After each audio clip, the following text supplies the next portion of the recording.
Hey, are you getting any fish yet? I didn't feel anything bite yet. Be patient, young fisherman. They will bite soon. They always do. What happens if they don't? And my name is Bob, by the way.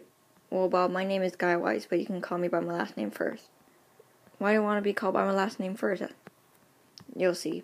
They sat in silence for 1 hour. Bob looked around when he was tired of waiting.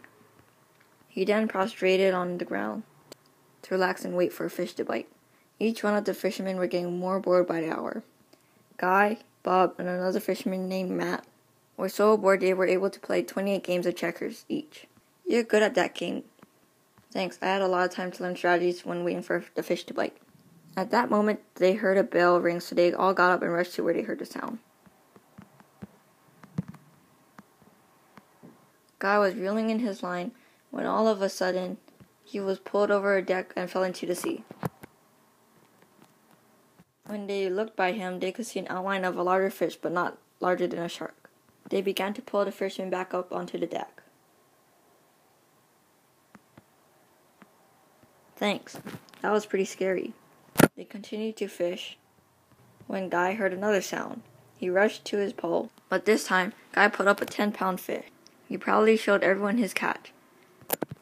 He went to Bob and said earnestly, "You have to be patient for the fish. You also need to cull different materials and have a variety of gear." They then waited for another bite. When nothing happened, Guy went to solace Bob so he won't quit being a fisherman by playing a game of checkers. He let Bob win this time. Then they headed back to the harbor in silence. When they got back to the dock, Guy noticed something different. "Hey, stop the boat. The water will inundate the harbor." They stopped the boat to find out what happened. They found baby fish in the harbor festering in the hot sun and lack of seawater.